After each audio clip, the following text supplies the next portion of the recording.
Hello, everybody, and welcome to the Marketing Masterclass. Today, we are talking all things podcasting with Mark Steadman. And the topic of today's discussion is the power to change worlds and lives. So, we are going to be looking all about using your voice to make meaningful change. So, for those of you who are joining us for the first time, hello, my name is Simon Batchelor. I'm one of the co-founders of Better, Bolder, Braver and one of the hosts of today's conversation. And I'm joined by Francis. Do you want to introduce yourself, Francis? Thank you, Simon. Hello, everybody. My name is Francis Chalasji, and I am the other half of the Better, Bolder, Braver community for coaches who we support to get themselves out there with pride, joy, excitement, enthusiasm, confidence, and clarity.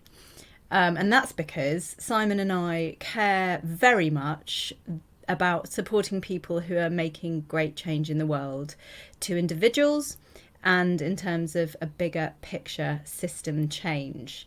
And we have both had the privilege of recently being on Mark Steadman's own podcast. There doesn't come anybody with more experience in hosting, producing, editing, thinking up topics for and helping other people with podcasts. And so we're delighted today to have Mark on the show. We've had a gap.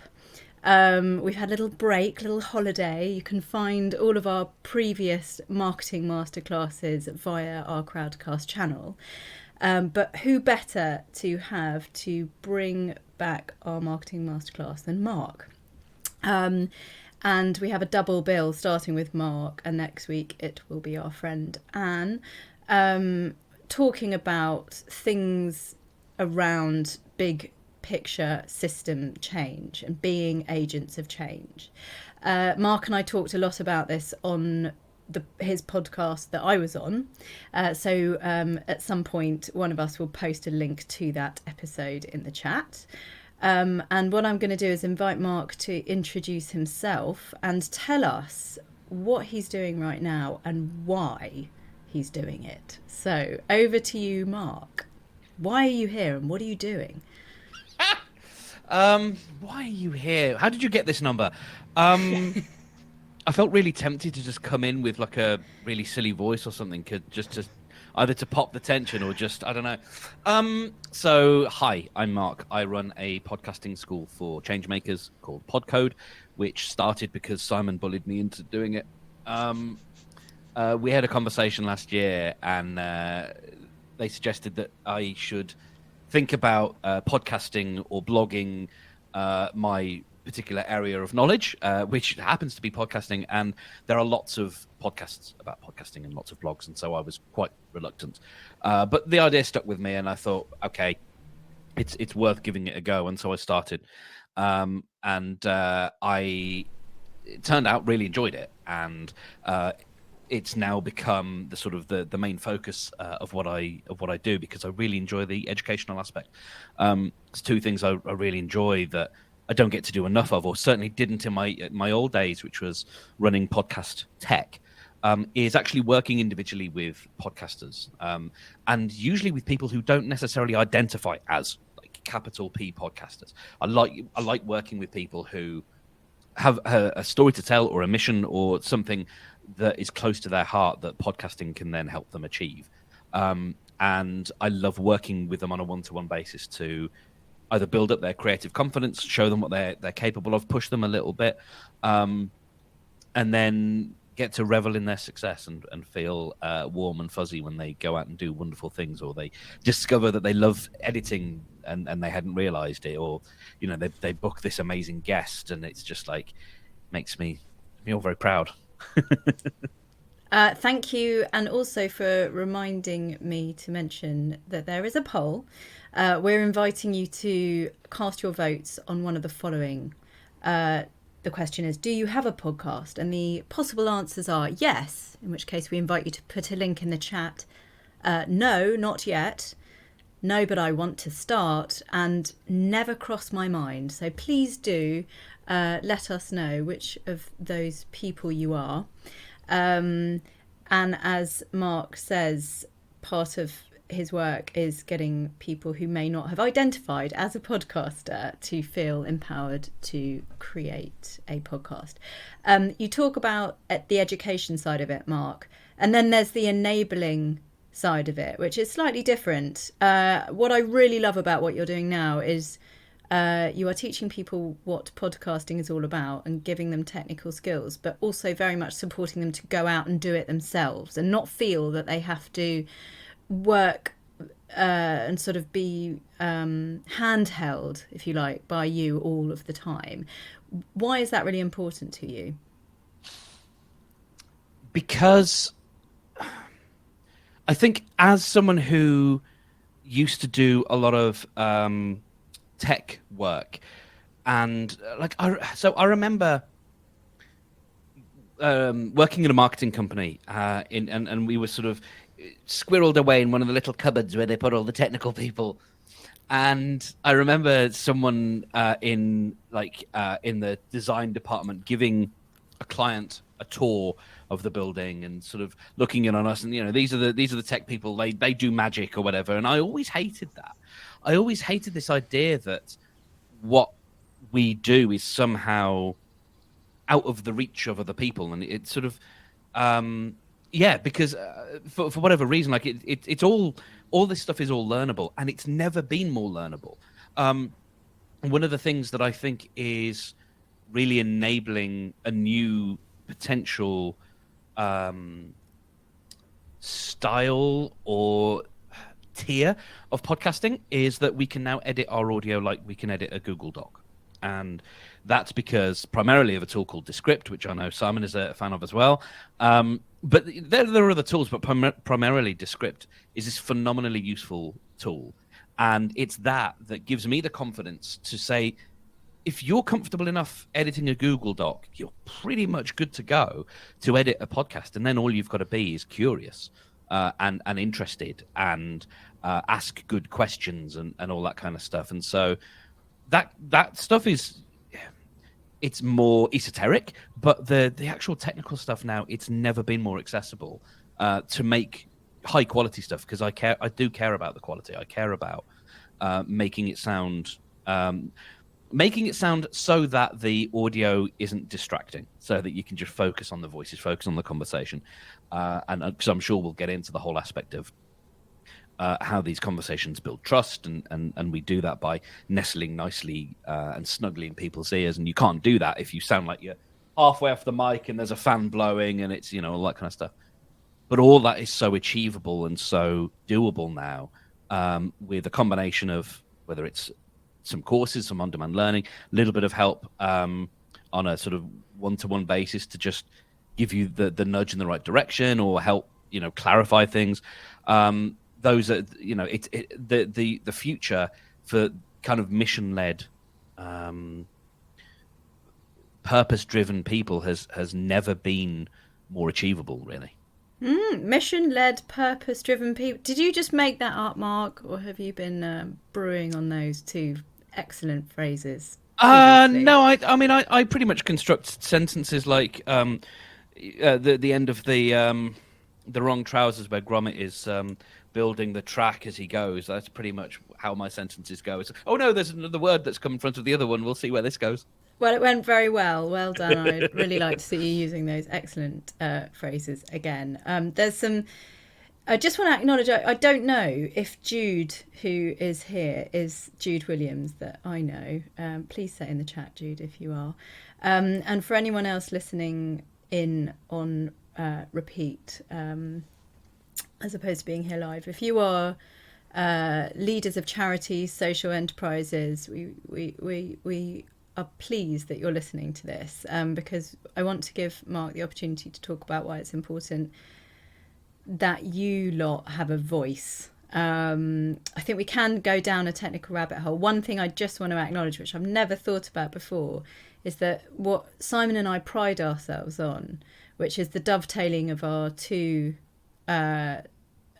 zones of genius, let's say, as good, happy startup school members always will. The technical tools and sort of techniques, tactics stuff, which Simon is wonderful in supporting people on, is one side of what we do to support everyone with their marketing, and the other side is that confidence building stuff that we are about to now talk about, I think, more. And we also have Kieran here, who's a voice expert. People come to Kieran because what they think they want is to be able to do public speaking, and what Kieran helps serve to them is what they really need, which is often the confidence boosting stuff. And I'm not really articulating it well enough, am I, Kieran? Perhaps you can put a link in the chat to something that will tell people more about what you do. But yes, let's go there. Mark, why social entrepreneurs? Why agents have changed, and all the other lovely phrases that you just used that I've now completely forgotten. Thank you. I started with sort of purpose, with wanting to work with people with purpose. I'm very sensitive to words that feel like they are not necessarily authentic to us, or have perhaps become overused, and we sometimes lose sight of what those words mean. And so something like purpose was kind of an idea that made sense. But as I started to, as I was editing people's podcasts in Descript, I was listening to the conversations that people were having, and more I was hearing how change was a factor and was something that was needed. And it could be environmental change, it could be around equity, around there's people I'm working with talking about the gender pay gap. There's all sorts of various subjects. And it felt like as I was editing these episodes, there was just this sort of little tap on the shoulder, a very light tap, just saying, "You should pay attention. You know, there's a theme building here." And as I carried on, that tap just got like a bit more like I was being punched in the shoulder, and it became kind of unavoidable that, or inevitable, or whatever, that I should do what I can, or could do what I can. I had the opportunity to help people here because I don't know how to change the world. I haven't got a clue. But I could certainly help the people who maybe want to. And one of the ways that we do that is any kind of change it necessitates a conversation. It necessitates persuasion, people talking about explaining the old thing and talking about the benefits of the new thing, or the challenges to getting to this new place, and that requires persuasion. And one of the things that I discovered last year is that, according to a study, which I'll do my best to find and link in the chat, is that the human voice is more persuasive than the written word. There was a study around a legal argument that was given, and people found that when that argument was given orally, it was people were much more persuaded by it. We are hardwired from the earliest age to respond to the human voice. You know, it's one of the first things we hear while we are inside of the person who is speaking. It's right there, and we've had an oral tradition for centuries and thousands of years, and so being able to harness that and being able to put that ability in the hands of people who have got important work to do, that feels like the kind of thing that lets me sleep at night, you know, because it's there's a whole world of podcasting that is about making money and selling mattresses, and that's all fine and that's great. And you know, I enjoy my my Bombas socks. I don't have any Bombas socks, but I enjoy those podcasts and I do listen to them. But there's plenty of that. We're all doing that, and having worked in that space for a while and having tried to make my own shows in that space, I really understand how difficult it is and how you can really put a lot of work in and not get a lot of success out.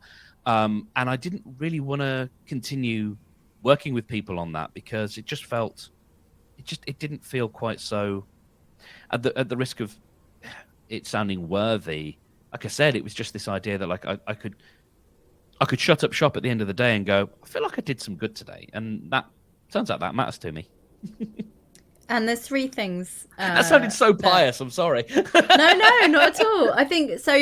There's three things I want to just touch on here, right? And the last one is how talking is thinking out loud. We've talked about this before, and it sounds to me that the place you just went, which you're now unkindly referring to as pious, is almost a sort of right. Okay, so that's why you've just talked yourself through the reason why you're doing this.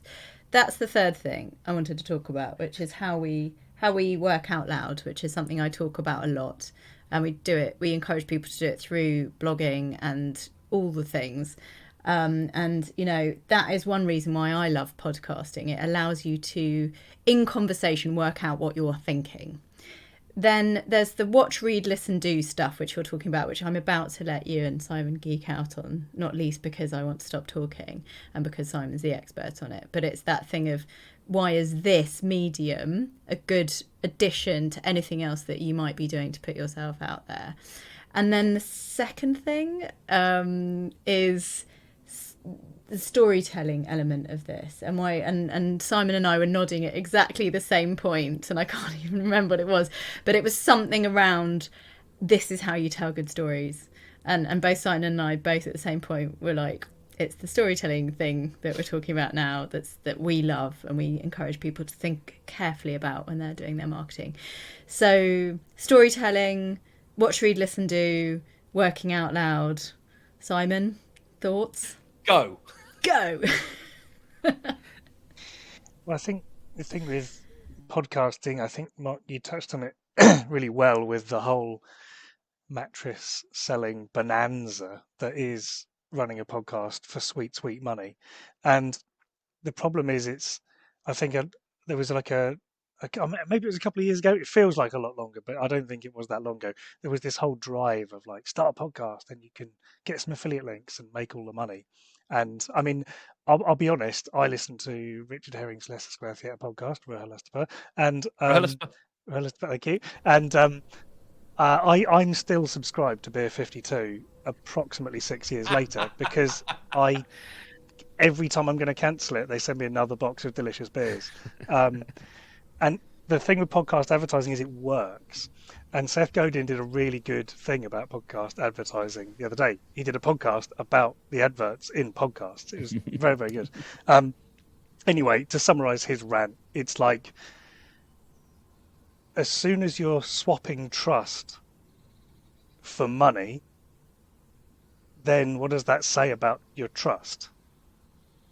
So he's like, there's no problem with advertising in a podcast, but you need to make sure it's aligned with the trust. And that is what I think is the bottom has fallen out of that in podcasting. Like, if you listen to Off Menu or whatever, and they're like talking about boxer shorts, and you're like, that's fine because they are wearers of boxer shorts, but I didn't go to the podcast to hear about that. And it basically just becomes like TV advertising, which you just skip through, right?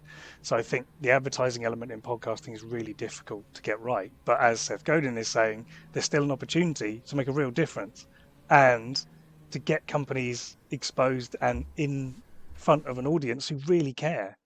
And I think we shouldn't write off podcast advertising, and I'm not implying that you were. I'm just summarizing a little bit of what Seth Godin was saying. And I agree with him. I think it's like, he talks a lot about Ecosia, the search engine, because he's like, they don't sponsor me. I just think it's a really good idea. And I think if you can start to do that in the podcast, even that can be a really good message. So I think even through advertising, sponsorship, alignment, whatever you want to call it, there is a way to make a difference and share a cause or a purpose or a product with your audience. So there's that in terms of the advertising. And I guess that then leads on to the sort of trust element. And I think the trust element is probably the biggest in podcasting because of that thing you spoke about, which is that the voice communicates the story differently to the eyes, shall we say. So when you read an article, it's fine, but it can feel a little bit like a magazine or a book or textbook, or let's hope not, but like a government form. You know what I mean? Like, it can be all sorts of different feelings when you're reading. And I think if you just flip that into listening, it's really fascinating because you're then inside the ears. And I think when we spoke years ago, it feels like years ago, it probably wasn't, but and we spoke about the ear, brain, heart that you then came up with, and that kind of how that message is processed. So does that still feel like that has evolved into where you are now? Yeah, it was something that I sort of rather bashfully coined, this idea that our messages go from the ear, where they sit in the brain by delivering useful information, delivering value, and then through trust, we build up trust by showing up, by being consistent, and by being sort of authentic. We end up in listeners' hearts, and when you've got that trajectory, that's where trust lives. And if we bring it back to the idea of change again, we listen to, we buy from, we work with people that we trust. And so if that's a mechanism, if that's a way that we build trust, then it's a phenomenal tool that's in our tool belt. And so I was kind of, before having left a sort of the tech world, and I was only sort of starting to come into this idea of being able to use this kind of language. And so it took a while before I felt like I could really own that language and talk about it in a way that felt real, and that I didn't have to sort of couch in kind of, anyway, don't worry about that kind of terms. Like, I can actually sort of stand here and with confidence talk about how messages go from the ear to the brain to the heart. But that took a while. Not because I didn't believe in it, but because it is very sincere, and it's very, it's very earnest. And I think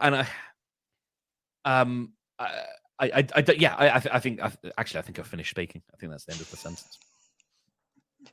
I think, yeah, I know what you mean. I think consistency is a real key to building trust. And I think it doesn't necessarily have to be regularity. Consistency can just be consistency with the message as well. Yep. And I think you're right in terms of building trust. It takes so much time, but that time is well spent, I think. And especially if you're trying to inspire or drive change. And it's not a huge investment. And it takes a little bit of yourself to sort of bring a little bit of yourself to the work. And that is that's not equally easy for everyone. I've been doing this a long time. I find it quite easy to sort of share things about myself on my own terms, I guess. I'm sure that there are elements where I'm like, no, that's, I can't go there. That would make me too vulnerable.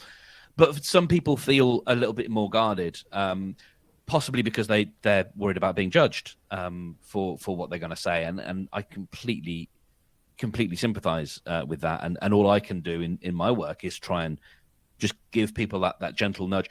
One of the most important things that someone told to me, and it's something that I talk to a lot of my coaching clients about, is in my third year at university, there was a small little group of us, and we were talking about our dissertation and how we were all really worried about it, and we thought we were going to fail. We just thought that, we're not going to make it. And our professor said, I won't let you fail. And what he meant by that is, I'm not going to do the work for you, but I will absolutely, I'm here to support you. I'm here to give you that safety net, so that, like, I will push you when you need to be pushed. I will make sure that you're hitting this deadline and you've got this information. I'm not going to do it for you, but I've got your back in that sort of gruff, slightly professorial way that he talked. He was just saying, like, yeah, I won't let you fail. And I have something similar where, like, I just say to people, I'm not going to make you look silly. Like, I won't let that happen. I won't let you walk out there with your flies undone, metaphorically. Your audio flies down. Your audio flies undone. Yeah, you can be confident at least in that. In that it's not my business to go out there and thrust you into a zone of danger. It might be out of your comfort zone, but it's really important for me to communicate to people that that they are safe to do that. And once you have a little bit of an idea of safety, a little sort of a bedrock of safety, it really gives you the opportunity then to go and explore and to test the boundaries, but knowing that there's someone looking out for you. And I think there's that element in the safety of like the first episode you put out is going to be the hardest. Yeah. Because that's the first time you've ever put your voice out, potentially, in a podcast form. But I think it's a lot of what we talk about in our community is about making your content manageable.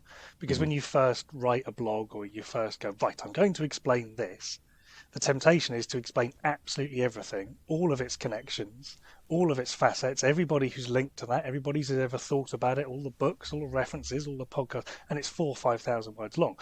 People stop reading at about 500 words. The true fans will get to about 1,000, and like the very, very hardcore will get to about 1,500. But people don't read that much. So what we always say is, well, actually, if you write around 1,000 to 1,500 words, that's actually only a 4 to 5 minute read. So to turn that into a podcast version, that's not a huge investment in time. It's not going to take you long to edit. It's not a big thing to set up for.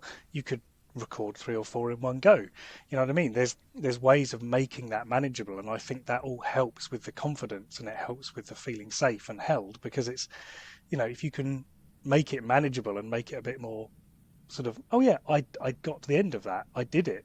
Like very, very occasionally I will get to an end of a blog in, I'd say 1.5, maybe 2 takes sometimes.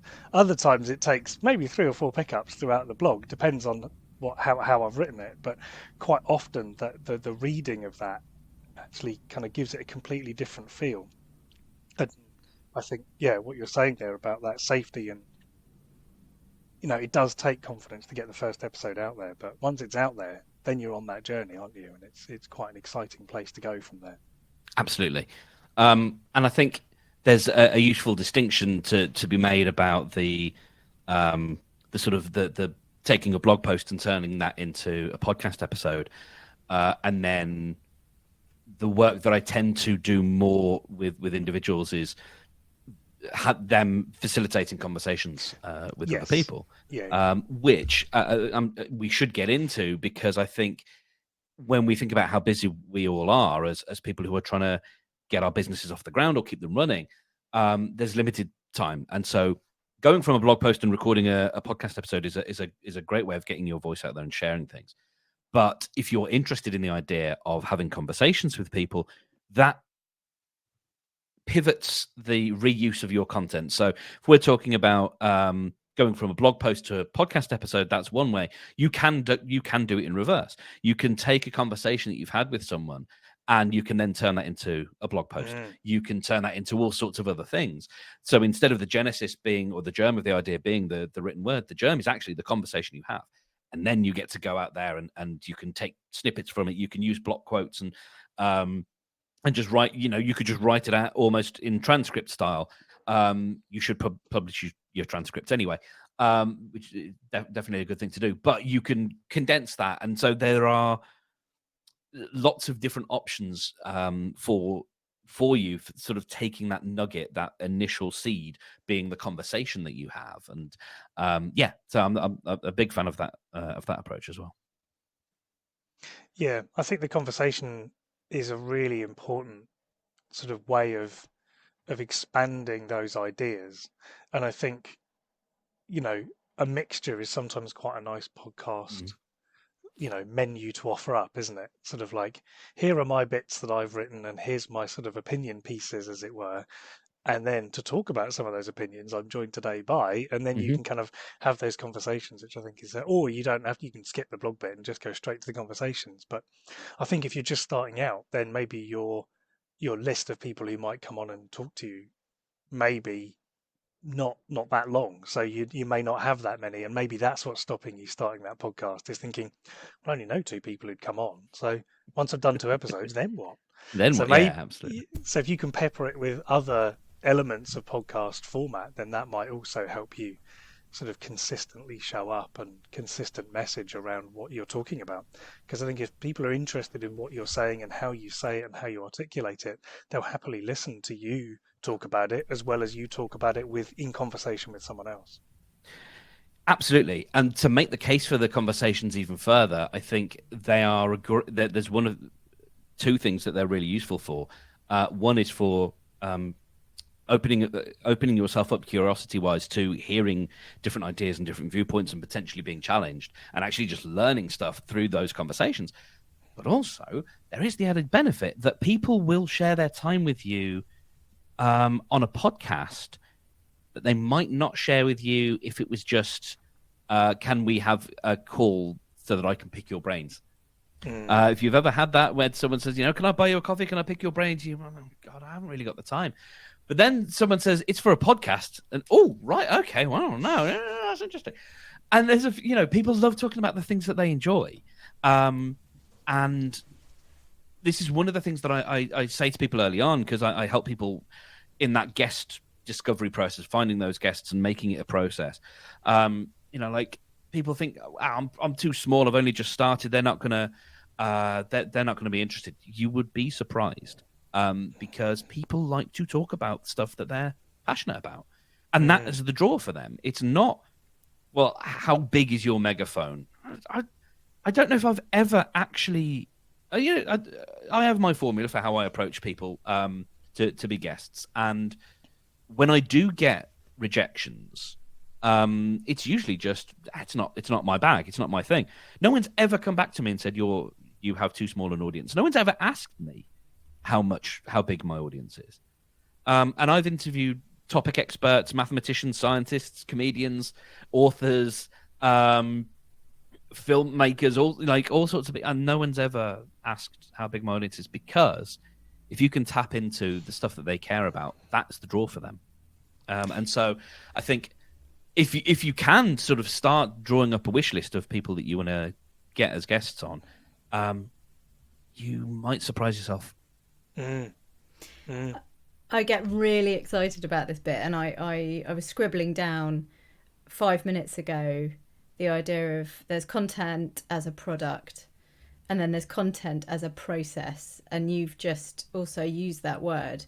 And there's some chat going on with regards to how it's a process of processing our own stuff. Anya and Kieran have been talking about people who've been through a lot and to what degree they want to use the kind of podcast platform as a way of exploring their vulnerability and ability to put themselves out there with regards to what they've been through.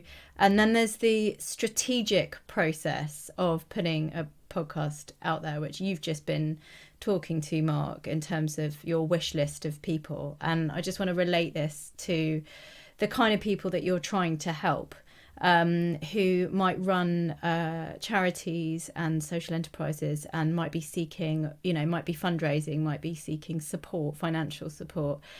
And, we talk in our community about using your coaching skills to ask penetrating questions and to let your audience feel like they are being seen, heard and understood, rather than vomiting your sales stuff at people and hoping that if you throw enough at the wall, some of it will stick.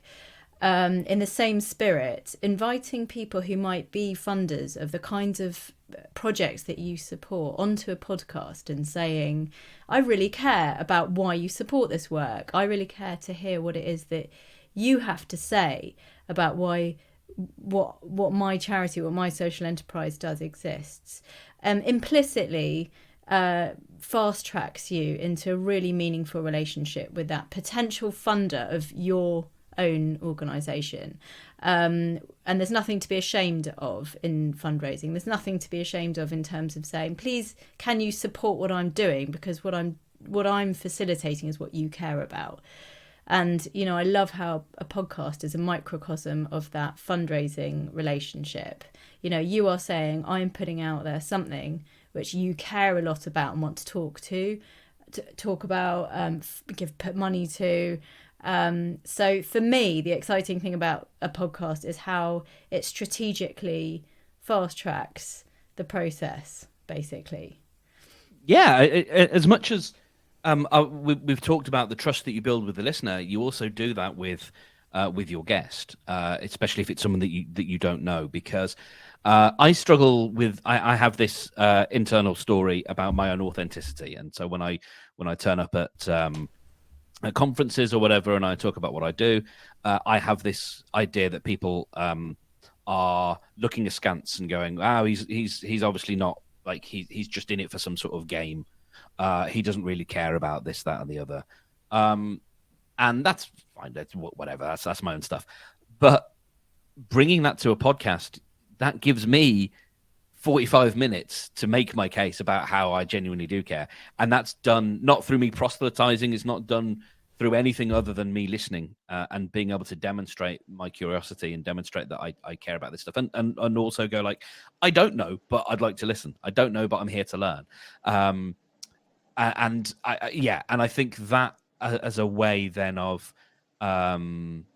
helping that trust to grow between you and someone who might then be a benefactor of your work, that's hugely valuable. Silence. It's rare. Ooh. Too many thoughts. I mean, I think there's definitely, I think it's worth thinking or just picking up on that point of the and I don't mean to label it for you, but what I heard was the imposter syndrome there of just this kind of like, is my voice valid here? Am I valid to be talking about this? Do I have the credentials? The right experience? Am I just blathering all over this from a place of privilege? There's so many different things that come up with imposter syndrome, and I think that everybody's opinion is valid, to a point, and and putting the time in and the effort in to make a podcast, I think it shows that you're not just doing it on a whim, and you're not potentially doing it from a place of uneducational without thinking about it, because it takes time to do and it takes effort to do. So I think there is an element of credibility added, when you say, oh, I've got the blog about this, I've got a community of this, I wrote the book about this, and then you add that final, and I've got a podcast about it, people are like, well, you must know what you're talking about. I mean, no one who's just doing it for a whim would go to that much effort, surely. Yeah, absolutely. I'm a big fan of. I talk a lot about the idea that what we're doing is building a body of work. We don't just produce episodes and then the cycle continues and then we produce the next one. Each episode we build is building this vast body of work that we get to refer back to in 3, 6, 12, 24 months time and go, oh yeah, look, I did that thing, I wrote that thing, or I recorded that thing. I still use it with clients now. I started by like, what are the fundamental questions that need to be asked by someone starting a podcast in order?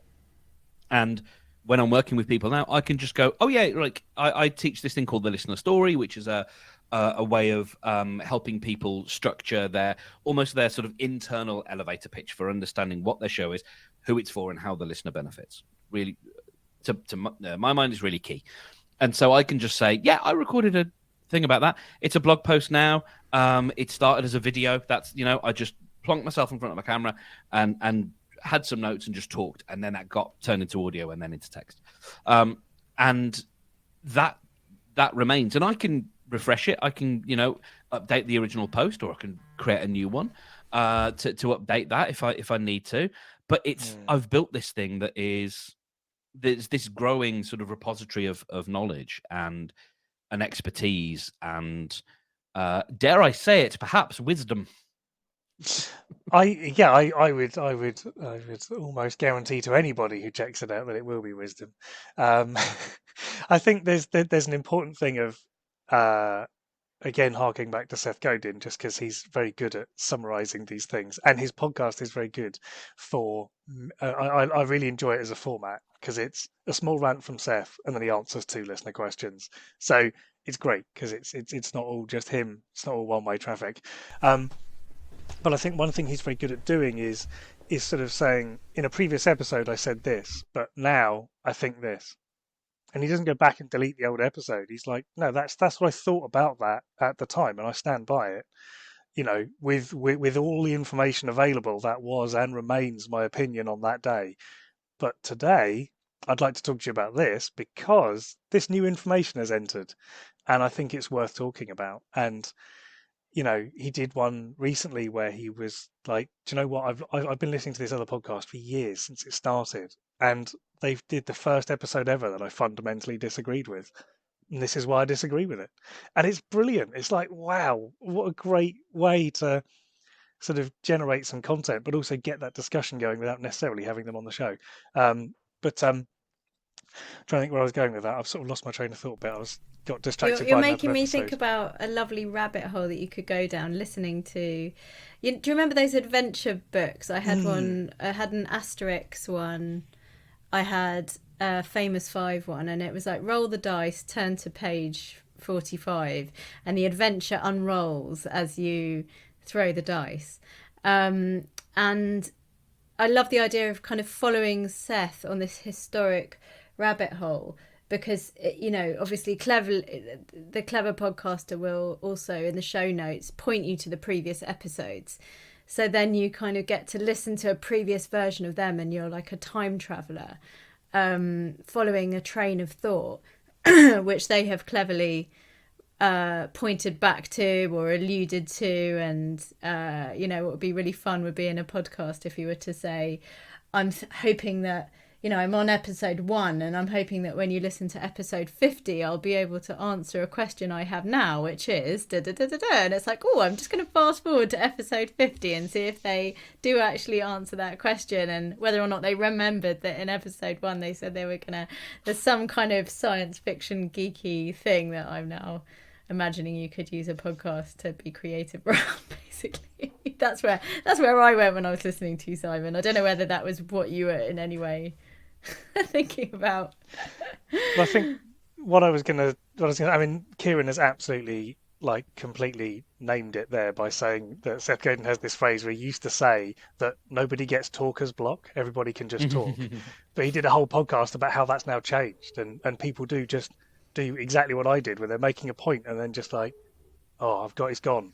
And all the time. And how brains have changed. It's a good episode. I'm not going to ruin the episode. Do check it out. And thanks for Kieran for posting that in. Yeah.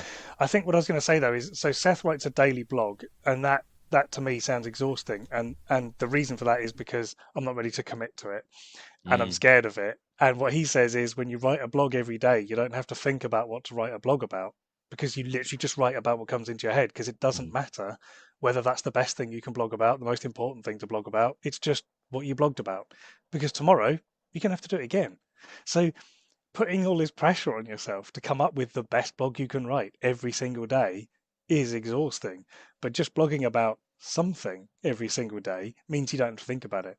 And I think that's kind of what I think maybe what I was getting at there with the podcast episodes is like, and what we say about content is like, you don't necessarily have to write the best article you're ever going to write every time you blog or podcast, but just getting something out is half the battle. And I think if you're trying to inspire change, or you're trying to help people understand a cause or a position or a thought or a concept from a different viewpoint, then you are going to be repeating yourself, and you are going to have to come round that same thought from 20 different angles, because one time someone's going to go, ooh, I hadn't thought about that before. And a different episode, someone else will be like, ooh, I hadn't thought about that before.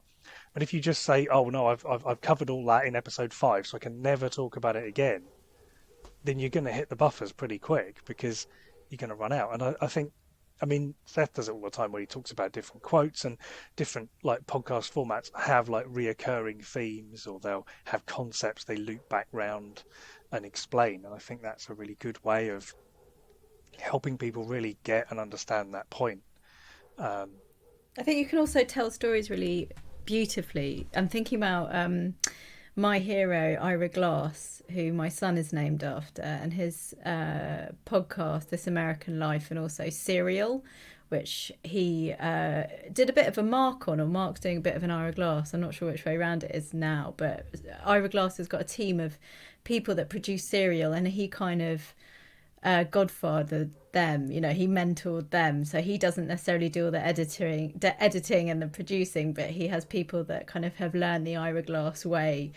And, he very much kind of sponsors, champions and cheerleads them.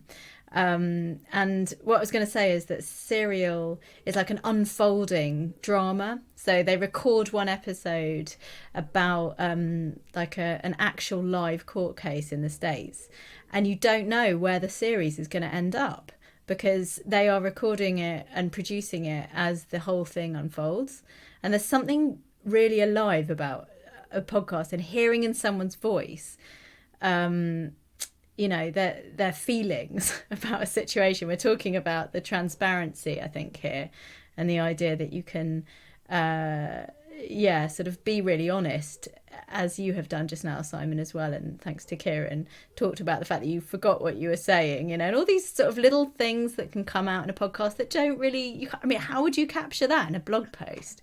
You could put like in brackets, I just forgot what I was writing about, or I got really bored just now and went and made a cup of tea. But I don't think it would have the same effect as listening to us having this conversation and someone calling out the bullshit of their own having forgot what they were saying. I know there's people here who also record podcasts and produce shows like this who might also resonate with what we're saying, which is where you're like, oh God, I'm a bit tired. Oh, I can't remember what I was talking about. I had a question and like just this live stuff is the stuff of being a human being, and I love it. Yeah, I think there's questions there around when editing comes in, and I think there are moments where you can sort of take the advantage there of being able to edit after the fact and go, okay, that particular, like, I'm a fan of leaving elements of the personality of the person in there, when it is enjoyable and when it makes sense. But if the listener doesn't benefit from that whole sort of, spending a minute going, God, what was it I was talking about? Was it a Monday? Was it a Tuesday? It must have been a Tuesday because, that doesn't necessarily, and it also gets into the other thing of talking about conversations. A chat like this live is a conversation in a way that a podcast episode isn't necessarily, because without the visual cues of the people speaking and with that intensity of it being in your ears, there is a different expectation on the listener. The listener doesn't necessarily need to hear a 45-minute conversation exactly as it was, because they're not sharing the moment in the way that we are live. So we hear the three of us, and then those in the chat, we are all sharing a moment right now. If you watch it back, you get a little bit of that because you can still see the chat and you can see our faces, and so there's an element there. But as just a listener, you're not sharing in that, and so in the moment in the same way, and so it then becomes about delivering the maximum amount of value in the minimal amount of time without it feeling too rushed. And that's basically like, getting into questions of like, how long should a podcast episode be? Well, it's that, like, that's the answer.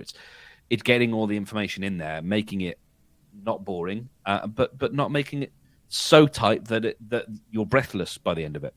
It's giving a little bit of space for breathing, a little bit of space for personality, especially that of the host, so that you get that spending that time with the host again. So we get into the whole ear, brain, heart thing, and making the guest sound as like them, but on a really good day. Like that's editing. It's Barocca.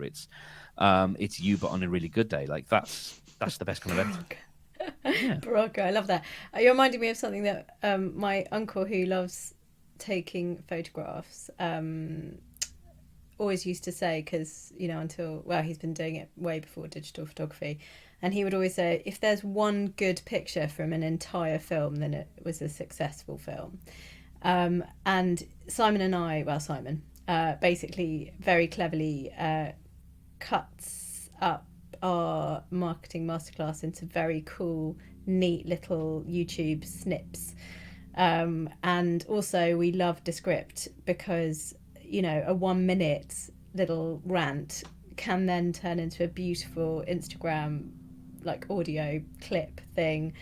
And as you say, it's like you're on fire, the Barocca of you, because you might have been talking to someone for an hour, but what might come out of it is just 1 30-second like mic drop that you've never said out loud before, you've never shared out loud before, and from that you might communicate the world to an individual. So the conversations are definitely worth having because you just don't know what's going to come out of them on a crowdcast or in a podcast, basically. Yes, absolutely. I think I thought I had a thread there, and I could pull on it, but I imagine there's probably more important threads that we could explore. Or do we have any questions? Because it's that bit where we go, what? It's 8 minutes until the hour is up. Hope everyone's completed the poll, just because I like people to do what I ask them to do. There's 11 people here, and we've got 2, 3, 4, 5. There's 6 people who have not done the poll. Why? Anyway, you don't. No, I haven't done a poll. Yeah, you haven't done it. So I've done it. Take me. I'll do the poll. I'll do it. This is all good content. Exactly. This is going to work really well in the podcast bit. So well. I'm going to apologise to anybody listening on the podcast. Sorry, Simon's going to give me a lesson in what to not talk about when we're on the marketing. Yeah, I did the thing exactly. Exactly. Sorry. Yes. Has anyone got any questions that they have for Mark? I was going to say, please, can you just very quickly summarise what people can expect to get if they work with you as social entrepreneurs, and not quickly describe what it is that they can get, but what's your process? Like, how do you get in contact with you? What happens next? How long's the work, etc.? Just so that people can imagine the journey. Go to podco.co/designer, and you can get started on all of the things that you need to think about your podcast. So if you haven't thought about it yet, that's okay. Go to podco.co/designer. I will put a link in the chat as well. And in exchange for your email address, you will get a customized packet of stuff. There's ebooks there on planning your podcast. There's a full social media calendar to think about, like once episodes are going out, like where do I where should I put those out, how should I tell people about it, what should I write. There's all sorts of other things, so that it gives you all of the sort of icky boring stuff taken care of, so that then you can go, all right, what's the exciting stuff, like what do I start talking about. And so head there, check it out. It's completely free, and it's a really great way of getting started. And then there are plenty of options if you want to work with me individually. Then you will definitely hear from me as a result of checking them out. Fabulous. And is it safe to say that you're happy to work with someone who is just starting out as a social entrepreneur? Might not have any support yet, or an audience yet, or be part of a community, right up to a founder of a very established foundation that is trying to make change in the world. You're quite happy to work with any of the above? Absolutely. And you needn't call yourself a social entrepreneur if that doesn't fit. Like it's about making change. If you are trying to change the world or change minds, as the crowdcast topic hints, then that doesn't have to be through your direct business. It could be through a story that you have that's dear to you that you need to tell. I work with someone who has a job in HR, who's telling a story through conversations and through her own storytelling about what it's meant to come back to work after an illness or an injury, and it's phenomenal. And I couldn't be prouder of that. And I'll In fact, I will do that now. Put a quick link in the chat because it's phenomenal. And yeah, that's not someone who is a social entrepreneur, but she has a story that can change minds because it's important stuff that people need to know or think about in terms of how they work with others and what it means to have an invisible disability. It's all that kind of stuff. So if you want to use a podcast to further a mission like that, then absolutely, you're in the right place. I love it. You're making me think of one of our community members who, one of your fellow community members, because you're a part of our community too, Mark, delighted to say, who is a coach who looks after and supports professional women going through divorce. And, she is she's becoming a pioneer in the movement of feeling okay with that, existence and identity. So there's a big agent of change right there, who is neither a social entrepreneur nor running a charity or a foundation, but is really wanting to make waves culturally, to make change culturally. And I'm thinking back to Anya's comments earlier about the intimacy of kind of having somebody talk to you through the medium of podcast, through headphones, the kind of privacy of that, and I'm imagining there's quite a number of causes, as it were, that people would very much appreciate hearing through their ears on an intimate level, being privy to a conversation which might not be the kind of conversation that is normally talked about out loud. If anyone is kind of behind supporting a group of people who they feel have been marginalised or don't know where to turn for support, this feels like a very intimate medium to make people feel included and part of a community, right? Yeah, being heard, being seen. I mean, one of the things that I did just as we went into the first lockdown is, so I think all three of us have talked around the idea before of writing or creating the content that you need to hear, or a past version of you needed to hear. And for a while, I just sat every day for half an hour and just recorded a podcast where I just spent time with the listener, because we were all in a new era of isolation that was to so many of us unfamiliar. And I was here on my own. I'd go out and do my state sanctioned half an hour or whatever it was of exercise. And I would, I'd sit and I'd record and I'd just have a chat with the listener. I'd just spend time sort of holding their hand for a bit.